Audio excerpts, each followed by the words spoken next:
जय माई की नमस्कार। मैं हूं हनुमान मिश्रा, आपका अपना ज्योतिषी वांग शास्त्री। उपस्थित हूं एस्ट्रोसेज टीवी पर मेष राशि के मार्च महीने के राशिफल के साथ। इस राशिफल को देखकर, सुनकर या फिर जानकर आप मार्च महीने में होने वाले घटनाक्रम को पहले से अनुमान कर उसके अनुसार आचरण करते हुए बेहतर परिणाम प्राप्त कर सकेंगे, हम ऐसी उम्मीद करते हैं। इस राशिफल को लग्न के अनुसार देखना ज़्यादा सही रहेगा। यदि आपको अपनी लग्न राशि नहीं पता है तो आप हमारी वेबसाइट astrosage.com पर जाकर मुफ्त में कुंडली बनाकर आप अपनी लग्न जान सकते हैं, अथवा हमारा एस्ट्रोसेज नामक मोबाइल एप्लीकेशन डाउनलोड करके उसके माध्यम से हमारे पैनल के ज्योतिषियों से संपर्क कर सकते हैं।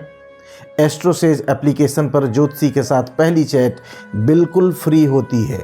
संक्षेप में बात करें इस महीने के गोचरों की, तो सूर्य 14 मार्च तक कुंभ राशि में रहेंगे। यह एक अनुकूल स्थिति है आपके लिए, जबकि 14 मार्च के बाद सूर्य मीन राशि में चले जाएंगे। आपके लिए सूर्य का यह गोचर कमज़ोर कहा जाएगा। मंगल ग्रह के गोचर की बात की जाए तो मंगल ग्रह 15 मार्च तक मकर राशि में, यानी कि आपके लिए एवरेज परिणाम दे सकते हैं। तो वहीं 15 मार्च के बाद कुंभ राशि में जाएंगे और वहां जाकर आपको काफ़ी अच्छे परिणाम देना चाहेंगे। बुध ग्रह का गोचर महीने के शुरुआती समय से लेकर 7 मार्च तक कुंभ राशि में, यानी कि आपके लिए अनुकूल। तो वहीं 7 मार्च से लेकर 26 मार्च तक मीन राशि में, यानी कि आपके लिए कमज़ोर परिणाम दे सकता है। 26 मार्च के बाद बुध मेष राशि में होंगे और यहाँ से भी ये आपके लिए अनुकूल परिणाम देने में असमर्थ रहेंगे। बृहस्पति इस महीने भी मेष राशि में और शुक्र के नक्षत्र में रहने वाले हैं, अतः बृहस्पति आपको मिले जुले परिणाम दे सकते हैं। वहीं शुक्र ग्रह 7 मार्च तक मकर राशि में रहेंगे, अर्थात आपको कुछ कमज़ोर परिणाम दे सकते हैं। जबकि 7 मार्च के बाद कुंभ राशि में पहुंचकर शुक्र आपको काफ़ी अच्छा लाभ दिलवाना चाहेंगे। शनि ग्रह कुंभ राशि में किंतु राहु के नक्षत्र में रहेंगे। इस महीने अधिकांश समय शनि अस्त रहेंगे, अतः शनि से मिले जुले परिणाम की उम्मीद आप रख सकते हैं। राहु ग्रह मीन राशि में बुध के नक्षत्र में रहेंगे, यह एक कमज़ोर स्थिति कही जाएगी। जबकि केतु कन्या राशि में रहते हुए अधिकांश समय चंद्रमा के नक्षत्र में रहने वाले हैं, यह काफ़ी हद तक अनुकूल स्थिति कही जाएगी। आइए अब जान लेते हैं कि इन सभी ग्रहों के गोचरों का संयुक्त रूप से आपकी राशि, आपकी लग्न यानी कि मेष लग्न या मेष राशि पर कैसा प्रभाव पड़ने वाला है। और सबसे पहले हम चर्चा करेंगे आपके करियर की। मेष राशि वालों, कार्य क्षेत्र के मामले में मार्च का महीना आपको एवरेज या फिर एवरेज से बेहतर परिणाम देता हुआ प्रतीत हो रहा है। सामान्य तौर पर आपके करियर लॉर्ड शनि की प्लेसमेंट अच्छी है, लेकिन इस महीने शनि आधे से अधिक समय में अस्त रहने वाले हैं तथा राहु के प्रभाव में भी रहेंगे। फलस्वरूप कामों में छोटी मोटी अड़चनें या व्यवधान देखने को मिल सकते हैं। बेहतर होगा महीने के पहले पक्ष में कार्य क्षेत्र से संबंधित कोई नया प्रयोग ना करें। अपने वरिष्ठों के साथ बेहतर तालमेल बनाए रखें और आने वाले व्यवधान से निराश ना हो। ऐसा करके आप तुलनात्मक रूप से बेहतर परिणाम प्राप्त कर सकेंगे।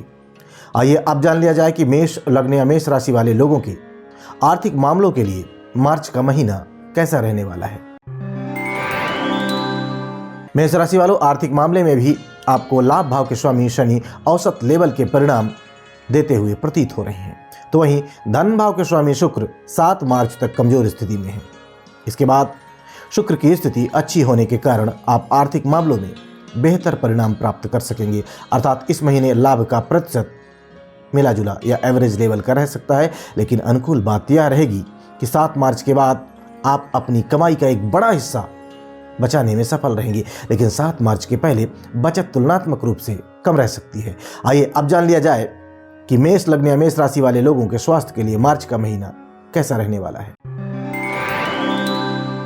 मेष राशि वालों, स्वास्थ्य के मामले में भी मार्च का महीना आपको एवरेज या फिर एवरेज से बेहतर परिणाम दे सकता है। आपके लग्न या राशि के स्वामी मंगल 15 मार्च तक उच्च अवस्था में रहेंगे, लेकिन दशम भाव में रहेंगे। यहां से मंगल आपको एवरेज या एवरेज से थोड़े से बेहतर परिणाम दे सकते हैं, यानी कि आपके स्वास्थ्य को अनुकूल रखने का काम कर सकते हैं। वहीं 15 मार्च के बाद मंगल की स्थिति अनुकूल हो जाएगी, लेकिन आरोग्यता के कारक ग्रह सूर्य 14 मार्च से आपके व्यय भाव में द्वादश भाव में चले जाएंगे। इस कारण से इस समय अवधि में स्वास्थ्य संबंधी मामलों में आपको मिले जुले परिणाम मिल सकते हैं। ऐसे में मौसम के अनुरूप अपना आहार विहार रखते हुए आप अच्छे स्वास्थ्य का आनंद ले सकेंगे। मौसम में आ रहे बदलाव को जानिए, परखिए और स्वास्थ्य का आनंद लीजिए। अब बात करेंगे कि मार्च का महीना आपकी शिक्षा के लिए कैसा रहने वाला है। मेष राशि वालों, शिक्षा के मामले में मार्च का महीना आपको मिले जुले परिणाम दे सकता है। आपके पंचम भाव का स्वामी सूर्य 14 मार्च तक अनुकूल स्थिति में रहने वाला है। फलस्वरूप आप शिक्षा के मामले में अच्छा कर सकेंगे। साथ ही साथ बुध का गोचर भी 7 मार्च तक अनुकूल रहने वाला है, लेकिन 7 मार्च के बाद बुध कमजोर स्थिति में हो जाएंगे। अतः महीने के दूसरे पक्ष में सूर्य और बुध दोनों का सहयोग न मिल पाने के कारण परिणाम तुलनात्मक रूप से कमजोर रह सकते हैं। कहने का तात्पर्य यह कि शिक्षा के मामले में मार्च का महीना आपको मिले जुले परिणाम दे सकता है। उस पर भी महीने का पहला हिस्सा अनुकूल, तो वहीं दूसरा हिस्सा कुछ हद तक कमजोर रह सकता है। आइए आप जान लिया जाए कि मेष लग्न या मेष राशि वाले लोगों के प्रेम संबंध और दाम्पत्य जीवन के लिए मार्च का महीना कैसा रहने वाला है। मेष राशि वालों, प्रेम संबंध के लिए मार्च का महीना औसत प्रतीत हो रहा है, क्योंकि 14 मार्च तक आपके पंचम भाव के स्वामी की स्थिति एवरेज से बेहतर रहेगी। अतः लव लाइफ में ठीक ठाक परिणाम मिलते रहेंगे, लेकिन 14 मार्च के बाद सूर्य की स्थिति कमजोर हो जाएगी। पंचम भाव पर मंगल का प्रभाव रहेगा, साथ ही साथ शनि का प्रभाव भी रहेगा। इन कारणों से बीच बीच में आपसी लड़ाइयां अधिक रह सकती हैं। हालांकि गुरु के प्रभाव के चलते यदि आप समझदारी से काम लेंगे तथा मर्यादित आचरण अपनाएंगे तो संबंध सुरक्षित रहेंगे। वहीं दाम्पत्य संबंधी मामले की बात की जाए तो 7 मार्च तक दाम्पत्य संबंधी मामलों में परिणाम काफ़ी कमज़ोर रह सकते हैं, लेकिन 7 मार्च के बाद आपके सप्तम भाव में शुक्र की स्थिति मजबूत होने के कारण दाम्पत्य जीवन में अनुकूलता का लेवल भी मजबूत होगा।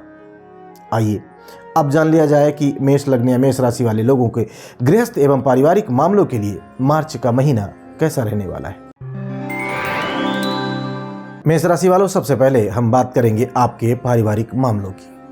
तो पारिवारिक मामले में 7 मार्च तक का समय कमजोर है, लेकिन 7 मार्च के बाद आप पारिवारिक मामलों में काफी अच्छा कर सकेंगे। यदि किसी कारण से संबंध कमजोर हो गए थे तो 7 मार्च के बाद आप संबंधों को फिर से सुधारने में कामयाब हो सकेंगे।